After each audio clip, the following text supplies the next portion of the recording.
When we left you in our last video, we were in Manistee. We made a quick stop to see Daddy's college roommate and his family, and then we made our way to Spring Arbor. We attended Spring Arbor Free Methodist Church with Uncle Tom and Aunt Jan, and while there, we also got to meet David and Yvonne Roller. They were the missionaries in Mexico that the group visited and worked with. That was Daddy's first ever mission trip, just a few years ago. They were excited to hear about our family's new ministry, and they prayed for us before we left. Daddy took us on a super exciting tour of his college and showed us where he lived 3 of his 4 years of college.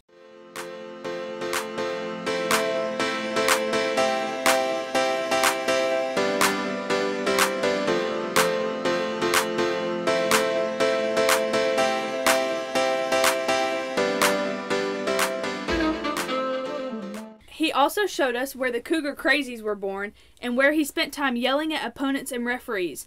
I mean, cheering for the men's and women's soccer teams. Daddy and Uncle Tom got to play a round of golf. Uncle Tom also gave us a remote-controlled airplane that Daddy flew with Caroline and Caitlin. Where'd it go? There it is.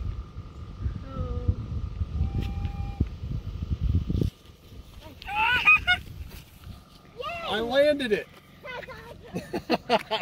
That's cool. On our way to Detroit, we made a stop by the Michigan Whitetail Hall of Fame Museum in Grass Lake. It's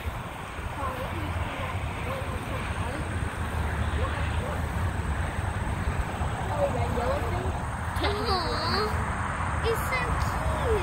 I wish I had something to feed him. Yeah. Where's the white one? Right there. See him? He doesn't have horns. Nope. We got to set up at Harbortown RV Park in Monroe, and the next day we took Mommy and Claire to the airport. They used frequent flyer miles to fly home for some important and some not so important appointments.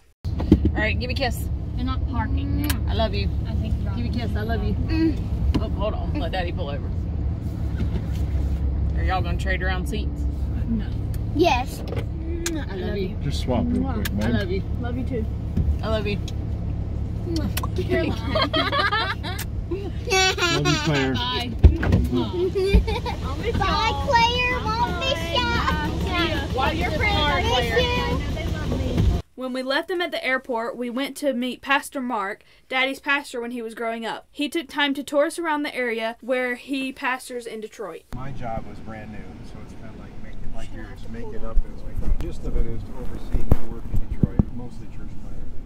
Some are pastors, some are prospective pastors. Church planners in training. The COVID, as you can imagine, put quite a wrinkle in it. But we do a lot of coaching, training with the conference individually. We started Forge Motown, which is part of Forge America. I don't know if you've heard of Alan Hirsch, Michael Frost. That teaches people how to live as missionaries, where they live, work, and play. It's a discipleship kind of a training, and I coach pastors on how to lead their congregations in that. Coaching a pastor in Niles, Michigan, coaching a pastor in Deerfield, coaching a pastor here on the west side of Detroit. So that's kind of my 30,000-foot job. Yeah. When we moved here, I'm going to take you to a little park that I go to. I was there this morning. I don't know if anybody will be there. This is a holiday, so everybody's got a hangover today. Yeah. It's a park where addicts, they come, some homeless folks, they just hang out there. I drive by there, I'd see a bunch of people sitting out there.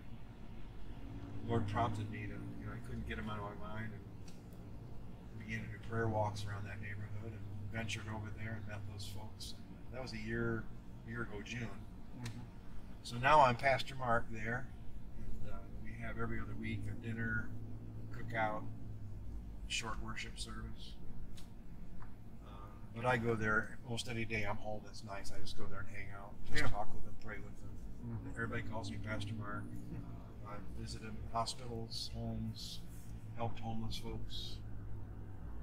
So my hope and prayer is that we can, I call it the church on the street.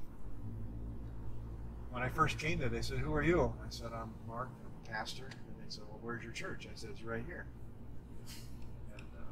And their next question was, "What car do you drive?" Because pastors in their mind drive Mercedes, right? I have a beat-up van with a cracked windshield and a missing muffler. I said, "Well, that's my car."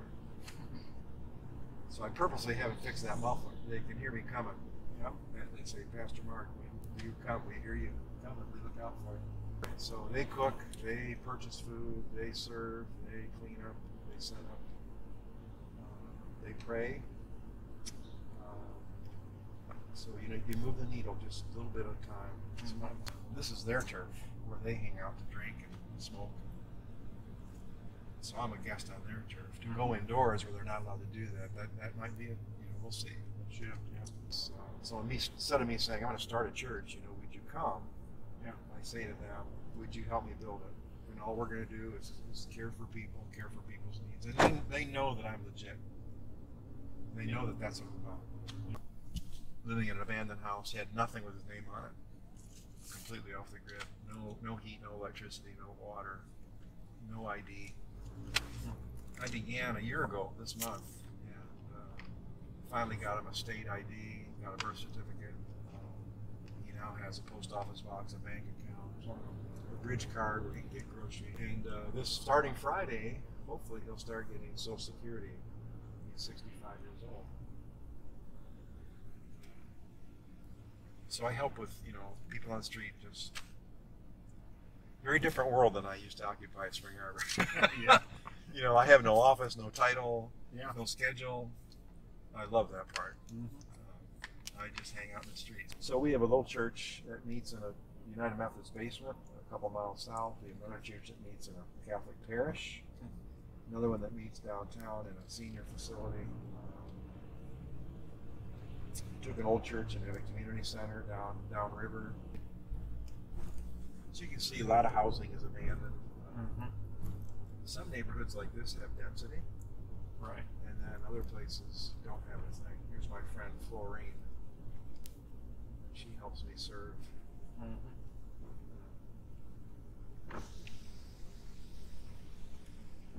Just say hi to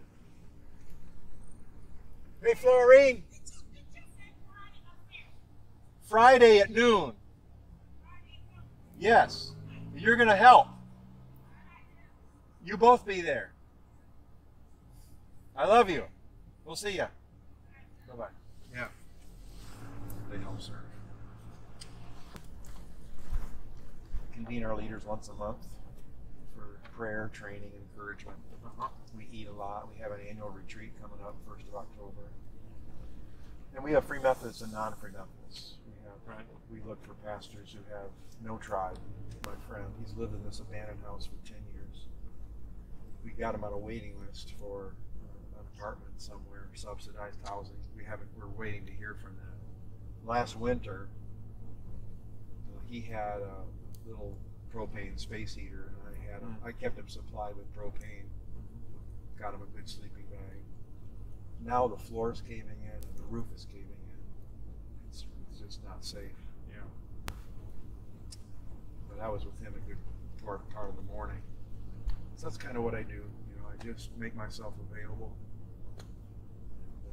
I met him at the park playing a saxophone. This is his house. This house here, and the front looks pristine compared to the back. The back is caving in. And, so this is interesting.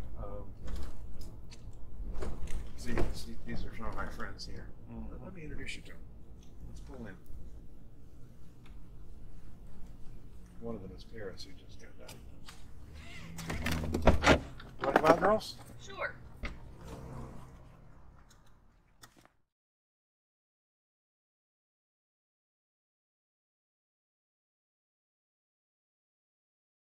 Impact. So I'm praying for a real outbreak of these folks need to run into Christ. Tammy, she believes in Jesus. She heard her praying for passion. Yeah.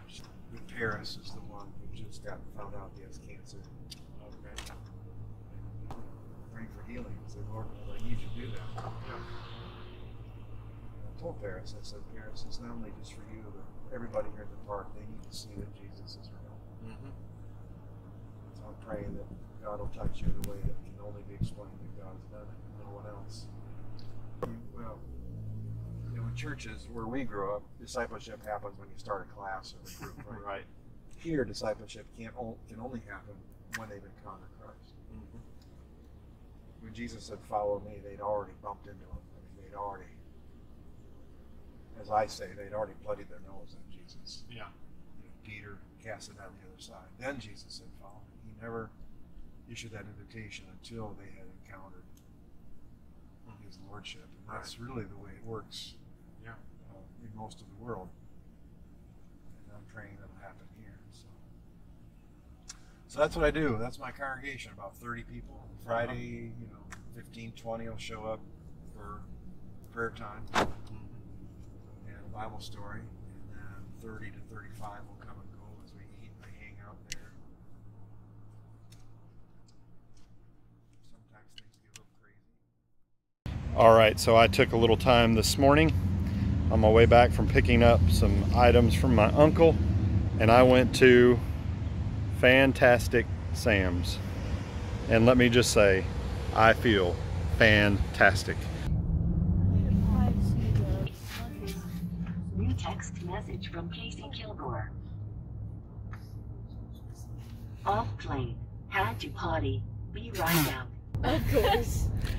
Oh, goodness. No. Now wonder we can't find them. Oh, there they are. There they are. She's got her hoodie on. totally got a hoodie on, that little goober head. Oh my. No. Move, let him in. Oh shoot. Oh no. She has a hoodie on. Oh, it's locked, Daddy. So You have a hoodie. She's getting it all fixed up. Daddy got a haircut. Oh yeah, he he got a did. haircut today. No. Yes. Fling it around a little bit. Ready, set, go. Tell us when. Holy right now. cow. Okay. Oh my word. Whoa. So here we are at Chick-fil-A. As I go this way, you can see the RV way back there in the back. We did find a good parking spot. But this is what we do when we don't have the ability to go inside. Here's Casey waiting in our curbside pickup spot, spot number 1.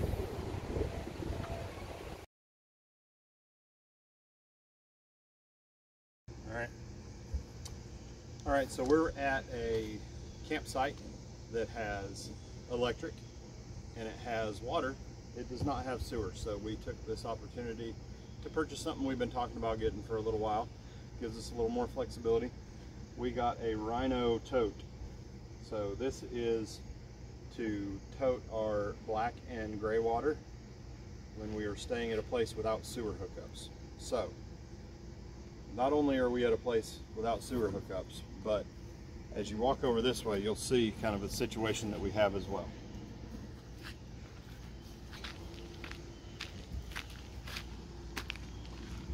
Yep. Not only is this a sewer tote, it also serves now as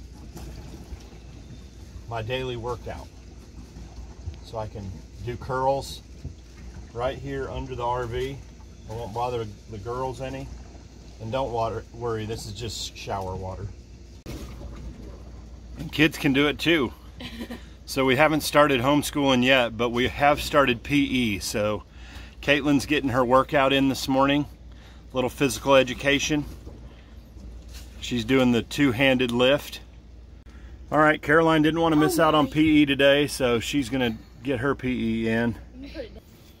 And this is the first time we've ever used this, so it's very clean. We're not doing anything that's unsanitary with our children, I promise. Now Daddy is hauling it off.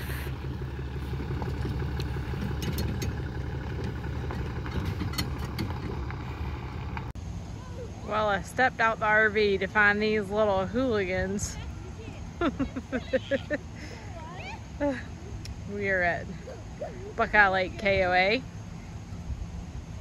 outside of Columbus, Ohio. Here they come.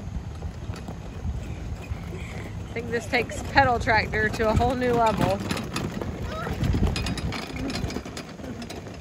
Daddy, you should get on one. I think I'm too big. I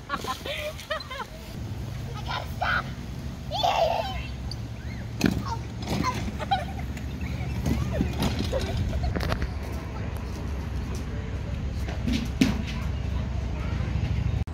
So today is Claire's birthday. She turned 13. We are in Columbus, downtown Columbus, Ohio, in a little section of Columbus called the German Village. I haven't figured out why it's called that, but it has all kinds of neat little places. And so I found one place that we want to take Claire for her birthday, and she doesn't know where we're going. So we're gonna go check out this little place. The real estate place. Came to buy you an apartment. We've got to do some research and find out why this is called the German Village. But we're about to walk in this place called Pistachia Vera. This is their curbside sign. But this is a little bakery called Pistachia Vera. And I'll give you 3 guesses what they're known for. Oh, I see 'em. I'm trying. Claire, back up.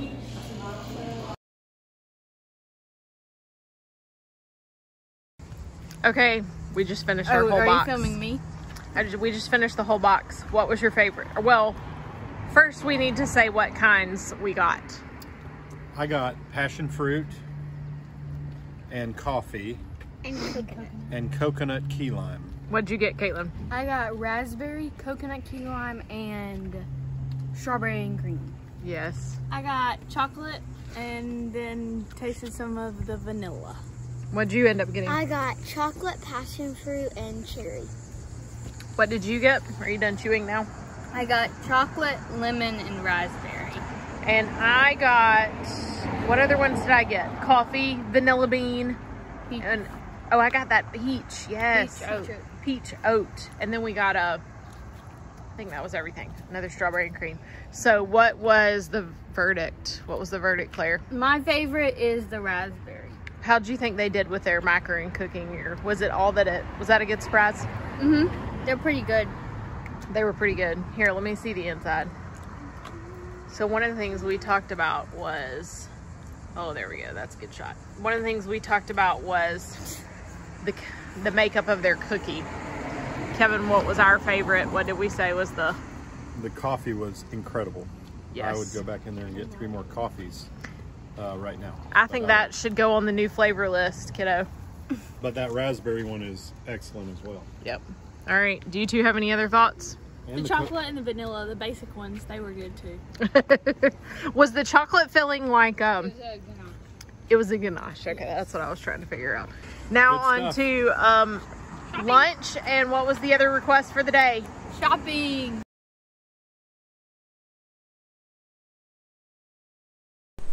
So this morning we had the opportunity and privilege to worship with Watermark Church here in Worthington, just part of Columbus, Ohio, part of the Send Columbus network. Here's their church. A wonderful service today. We got to participate in communion as well as baptism. And this is a house that they have on their lot, and they are looking to renovate that and use that to house a future church planter, as well as some offices and meeting space that they'll use in the future. One of the outreaches that they have here is to the police department. The police headquarters is right here across the street from their location. And so they're able to reach out and they feed them. They fed them a lot before COVID, and they continue to do that, but they have to be a little more creative. They have to purchase meals rather than making them. And they also are able to partner with the fire department, which is right here, again, across the street. A wonderful location for their church and a great relationship that they've been able to build with the police and fire departments as they reach out to reach the Worthington community. And so be praying for Watermark Church here in the Columbus area, and pray for them as they reach the people